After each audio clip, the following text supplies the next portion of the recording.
सबसे पहली चीज तो ये कि ये जो ओडिसी डांस है इसका अर्लीस्ट एग्जाम्पल कहाँ पे देखने को मिलता है। इसका अर्लीस्ट एग्जाम्पल देखने को मिलता है उदयगिरी और खांडगिरी केव्स में। उदयगिरी और खांडगिरी केव्स कहाँ पे लोकेटेड हैं? उदयगिरी और खांडगिरी केव्स उड़ीसा में लोकेटेड हैं। तो एक सबसे इंपॉर्टेंट चीज क्या है कि ये जो ओडिसी डांस है इसका अर्लीस्ट एग्जाम्पल कहाँ पे देखने को मिलता है? इसका अर्लीस्ट एग्जाम्पल उदयगिरी और खांडगिरी केव्स में देखने को मिलता है। ये जो नाम है ओडिसी, ये नाम कहाँ से आया? नाट्य शास्त्र के अंदर एक उदरा नृत्य मेंशन्ड है। ये जो उदरा नृत्य मेंशन्ड है इसी से इवेंचुअली नाम पड़ा ओडिसी। ये जो ओडिसी डांस है इसको इनिशियली प्रैक्टिस किया जाता था बाय द महारीस। और महारीस कौन होते थे? महारीस टेम्पल डांसर्स हुआ करते थे। तो इनिशियली ये जो ओडिसी डांस है इसको प्रैक्टिस कौन करता था? महारीस इसको प्रैक्टिस किया करते थे। और इस ओडिसी डांस को सपोर्ट किसने किया? इसको सपोर्ट किया जैन किंग खारवेला ने। लेकिन जैसे जैसे वैष्णविज्म के आने की शुरुआत हुई वैसे वैसे ये जो महारी सिस्टम है ये तो खत्म हो गया। और ये जो ओडिसी डांस है इसके कई सारे वेरिएंट्स देखने को मिले। जैसे एक तो क्या किया जाने लगा कि यंग बॉयज को रिक्रूट किया जाता था। यंग बॉयज को रिक्रूट किया जाता था और ये जो यंग बॉयज होते थे ये फीमेल्स के तरीके से ड्रेस करते थे और ओडिसी डांस को परफॉर्म किया करते थे। ये जो यंग बॉयज हुआ करते थे इनको क्या बुलाया जाता था? इनको गोतीपूज बुलाया जाता था। क्या बुलाया जाता था? गोतीपूज बुलाया जाता था। तो एक तो क्या किया जाने लगा कि यंग बॉयज को रिक्रूट किया जाता था। ये यंग बॉयज फीमेल्स के तौर पर ड्रेस करते थे और ओडिसी डांस को परफॉर्म किया करते थे। ये जो यंग बॉयज होते थे इनको क्या बुलाया जाता था? इनको बुलाया जाता था गोतीपूज। और दूसरा क्या देखने को मिला? दूसरा जो वेरिएंट है उसको रॉयल कोर्ट्स में प्रैक्टिस किया जाता था। रॉयल कोर्ट्स में प्रैक्टिस किया जाता था और इस वेरिएंट को क्या बुलाया गया? इस वेरिएंट को नरताल बुलाया गया। क्या बुलाया गया? इस वेरिएंट को नरताल बुलाया गया। बेहद सिंपल और इजी सी बातचीत है। अच्छा, मिड 20th सेंचुरी में ये जो ओडिसी डांस है ये इंटरनेशनली पॉपुलर हुआ। और इंटरनेशनली पॉपुलर हुआ because of the efforts of Charles Fabri and Indrani Rahman. Indrani Rahman और चार्ल्स फेवरी के एफर्ट्स की वजह से मिड 20th सेंचुरी में ये जो ओडिसी डांस है ये इंटरनेशनली पॉपुलर हुआ। बेहद सिंपल और इजी सी बातचीत है। एक बार फिर से देख लेते हैं। सबसे पहली चीज तो ये कि ये जो ओडिसी डांस है इसका अर्लीस्ट एग्जाम्पल कहां पे देखने को मिलता है? इसका अर्लीस्ट एग्जाम्पल उदयगिरी और खांडगिरी केव्स में देखने को मिलता है। ये जो नाम है ओडिसी, ये नाम कहां से आया? नाट्य शास्त्र के अंदर एक उदरा नृत्य मेंशन्ड है। उदरा नृत्य से इवेंचुअली नाम पड़ा ओडिसी। ये जो ओडिसी डांस है इसको इनिशियली प्रैक्टिस कौन करता था? महारीज इसको इनिशियली प्रैक्टिस किया करते थे। और इसको सपोर्ट किसने किया? इसको सपोर्ट किया जैन किंग खारवेला ने। लेकिन जैसे जैसे वैष्णविज्म के आने की शुरुआत हुई ये जो महारी सिस्टम है ये खत्म हो गया। और जब महारी सिस्टम खत्म हो गया तो ये जो ओडिसी डांस है इसके कई सारे वेरिएंट्स देखने को मिले। जैसे एक में क्या किया जाता था कि जो यंग बॉयज होते थे उनको रिक्रूट किया जाता था और ये जो यंग बॉयज होते थे ये फीमेल्स के तौर पर ड्रेस करते थे और ओडिसी डांस को परफॉर्म किया करते थे। ये जो यंग बॉयज होते थे इनको क्या बुलाया जाता था? इनको बुलाया जाता था गोतीपूज। और दूसरा क्या देखने को मिला कि ये जो दूसरा वेरिएंट है ये रॉयल कोर्ट्स में प्रैक्टिस किया जाता था। और ये जो वेरिएंट था इसको क्या बुलाया जाने लगा? इसको नरताल बुलाया जाने लगा। मिड 20th सेंचुरी में ये जो ओडिसी डांस है ये इंटरनेशनली पॉपुलर हुआ।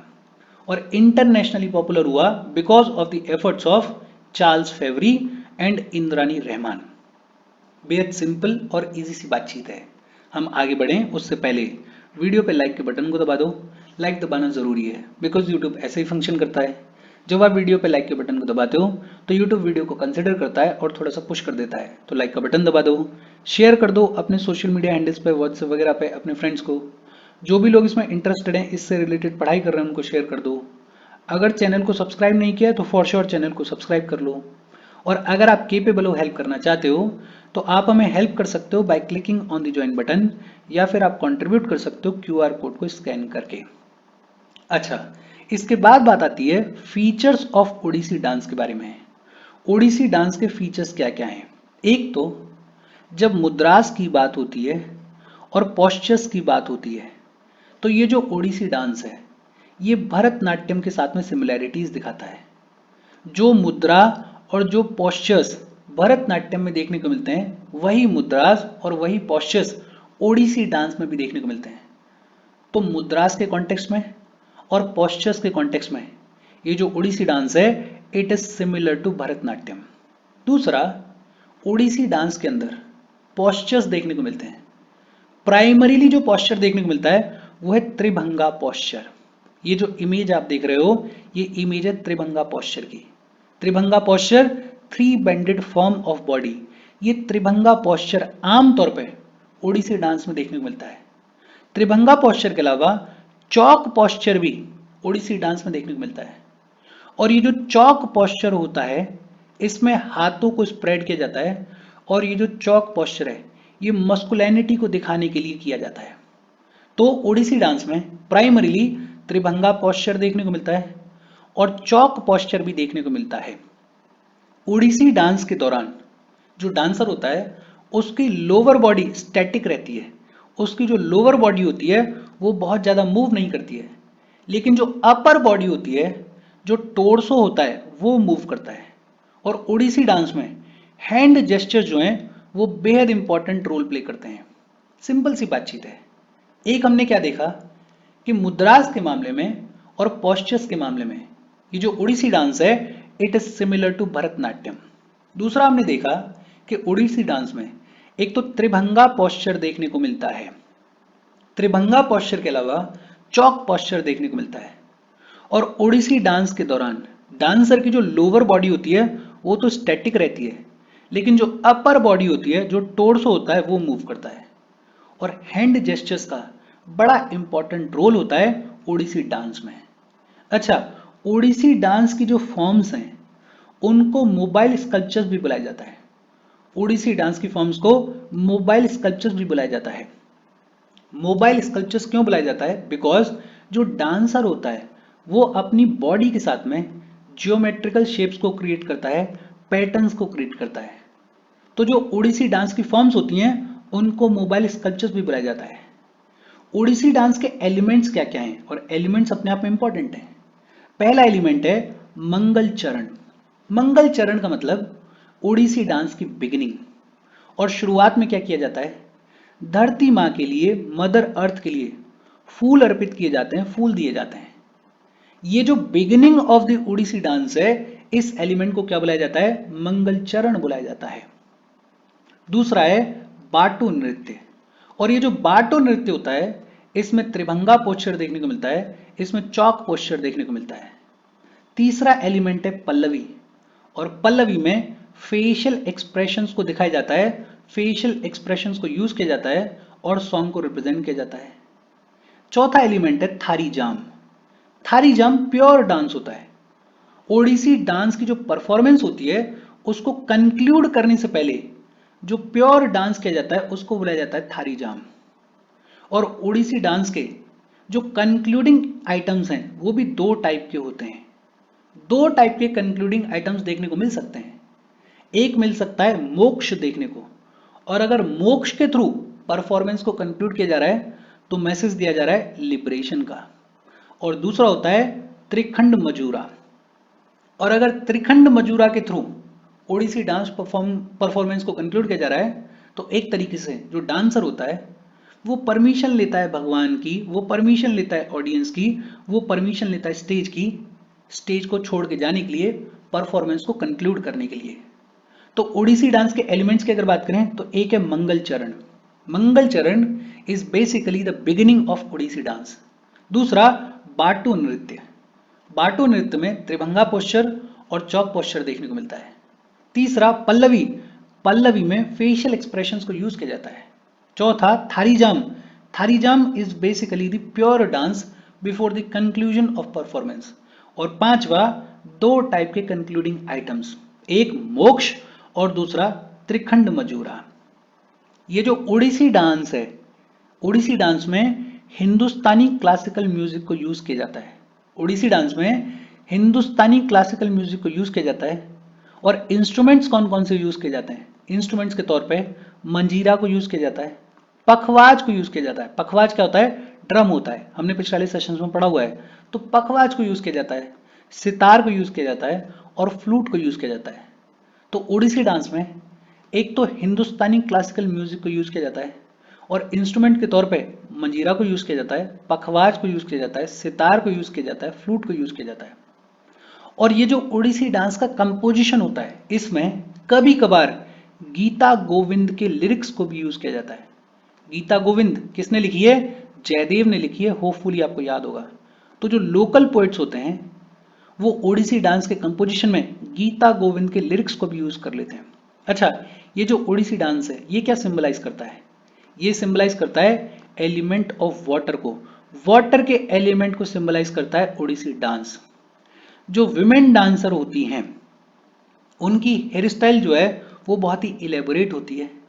जो विमेन डांसर्स होती हैं वो सिल्वर ज्वेलरी को पहनती हैं और एक लंबा नेकलेस पहनती हैं। उनके वेस्ट पे बेल्ट देखने को मिलती है और पैरों में घुंघरू देखने को मिलते हैं। तो विमेन डांसर्स क्या क्या पहनती हैं? एक तो हेयर स्टाइल उनकी बड़ी इलेबोरेट होती है, बड़ी लंबी चौड़ी होती है, सिल्वर ज्वेलरी पहनती हैं, एक लंबा नेकलेस पहनती हैं, वेस्ट पे बेल्ट देखने को मिलती है और पैरों में घुंघरू देखने को मिलते हैं।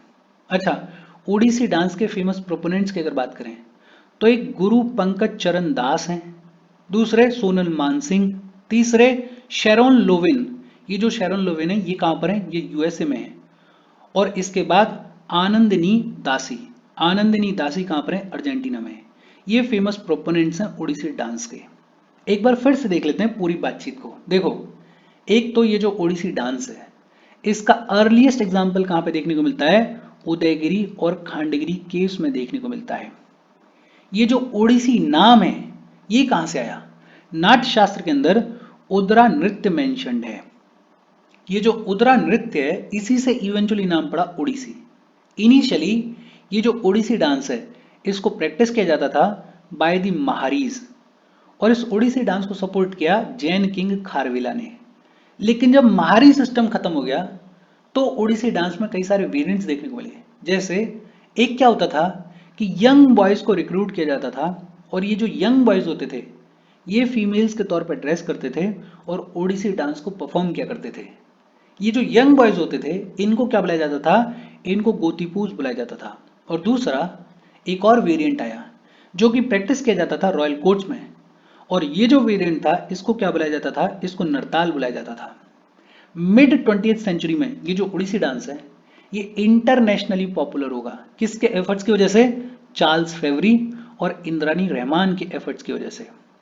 फीचर्स की अगर बात करें तो मुद्रास के मामले में और पोस्चर्स के मामले में ये जो ओडिसी डांस है it is similar to Bharatanatyam. Odissi dance में त्रिभंगा पोस्चर देखने को मिलता है और चौक पोस्चर देखने को मिलता है। डांस के दौरान जो डांसर होता है उसकी लोअर बॉडी स्टैटिक रहती है, जो अपर बॉडी होती है वो मूव करती है और हैंड जेस्चर जो है वो बड़ा इंपॉर्टेंट रोल प्ले करते हैं। ओडिसी डांस की फॉर्म्स को मोबाइल स्कल्पचर्स भी बुलाया जाता है। ओडिसी डांस के एलिमेंट्स की अगर बात करें तो सबसे पहला एलिमेंट होता है मंगल चरण और मंगल चरण बेसिकली क्या है? Beginning of the Odissi dance. दूसरा है बाटो नृत्य और बाटो नृत्य में त्रिभंगा पोस्चर और चौक पोस्चर देखने को मिलता है। तीसरा है पल्लवी, पल्लवी में फेशियल एक्सप्रेशंस को यूज किया जाता है। चौथा है थारीजाम, परफॉर्मेंस कंक्लूड होने से पहले जो प्योर डांस होता है उसको बुलाया जाता है थारीजाम। और लास्ट कंक्लूडिंग आइटम, और ये जो कंक्लूडिंग आइटम है ये दो टाइप का हो सकता है। कौन कौन से दो टाइप? एक मोक्ष और दूसरा त्रिखंड मजूरा। ये जो ओडिसी डांस है इसके साथ में हिंदुस्तानी क्लासिकल म्यूजिक को प्ले किया जाता है। ओडिसी डांस क्या सिंबलाइज करता है? वाटर के एलिमेंट को सिंबलाइज करता है। बेहद सिंपल और इजी सी बातचीत है।